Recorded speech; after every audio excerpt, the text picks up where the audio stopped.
anything, or make sense of the information which is carried by light from objects. So looking at it in a simple manner, the lens is the main instrument for image formation. So you have a point source which is giving out these rays of light, and you want to bring all these rays back to a point which is the image of the object. How do you do that? You put an imaging system in between these two. The simplest is the lens, which is basically a region of glass with surfaces which have been shaped to facilitate this operation, right? And how is the glass going to be shaped? How are you going to prepare it? What material do you want to prepare it out of? All these is what we have to analyze using geometric optics. So suppose you want to create an imaging system, you know, okay, this is where my object is, this is where I would place the camera's sensor and create an image. So the stuff in between is what you have to solve or design your optical system. How do you do that? You do that using geometric optics, and we will see how that happens. So what happens in the case of a lens is that the curved surface makes all these rays bend at angles which are proportional to their distance from the optical axis according to Snell's law. So once a wave which was diverging is going to converge to a point which is going to be the image of the point source. So then going forward, what we are next going to do is analyze these lenses using ray tracing. But before that, I will just switch to the PowerPoint, and I have an animation which basically summarizes. So you can see the PowerPoint now, right? Okay. So I'm going to show an animation that summarizes all these different concepts that I talked about of wavefronts and rays of light and the lens as an imaging system, so that we can see this in a more visual manner.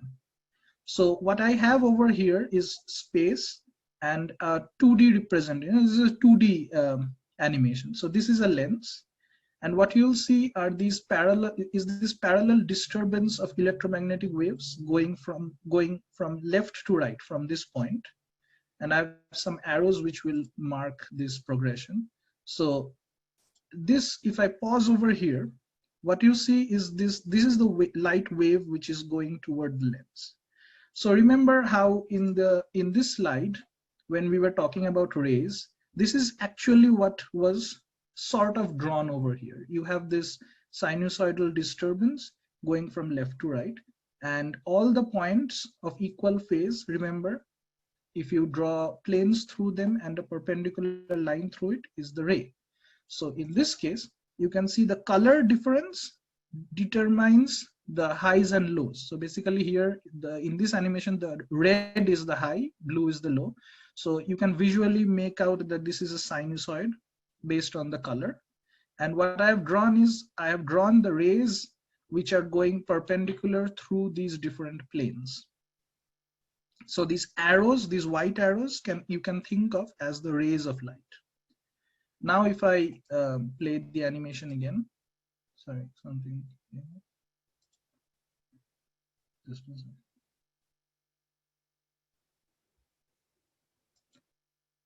I think, did someone ask anything in the chat? I saw a pop-up from the chat and then it vanished. Yeah, they're asking where can I find the PowerPoint? Oh, you mean for Canvas and all? It's not posted yet. I'll post it on the.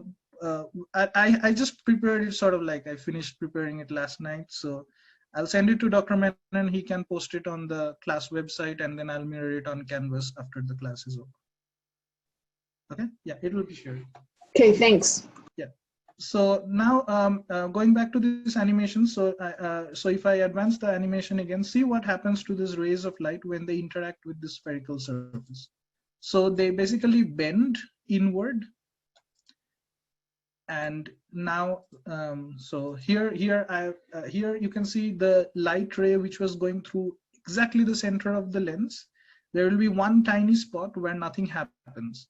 And for every other point which is along the other points of the lens, the light basically bends inward. And if I propagate it further, the light focuses to a point, and then going forward again, it expands out following the same arrows. So again, here I've drawn the other arrows here. So this animation was generated using finite difference time domain analysis. So that's a pretty complicated mathematical approach to solving wave optics. And that is not in the scope of this class, but the animations look pretty cool, and I think they help to explain what I was trying to talk about using these line drawings. That's why I included them here. So the goal is, in this case, we will ignore these waves that were shown in this animation, but we will just work with the arrows or the rays to make our life a lot simpler for geometric optics. So the arrows signify geometric optics, and these colored waves signify wave optics. So at the end of the day, they are both doing the same thing, but it depends where you want to use what. And in this case, we will resort to the arrows for the time being. I hope that explains broadly what I was so far discussing. Any questions up till here?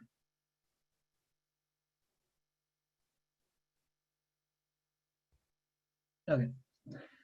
So let's go into analyzing how. Yeah. Apratim, a quick point. You may want to go back to the animation and point out the reflections as well. Yeah, so I sort of just ignored them for the timing. But yeah, remember how we talked about in the case of refraction that the medium is not ideal and some light with very low energy would be reflected back. So you can see when this animation was created in the software, I think I assumed glass for the lens, and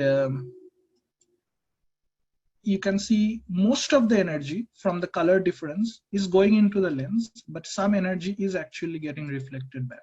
So if you compare the color, and the intensity of the color determines how much intensity of light there is. So most of the light went through the lens, but some light did go back out. So yeah, so some light was reflected back. Okay, so now let's look at how we can analyze how a lens works using ray tracing. So remember, the like I said, the waves are what our work actually doing the work, but for the time being, we'll just resort to using the arrows like I was drawing inside the animation over here. So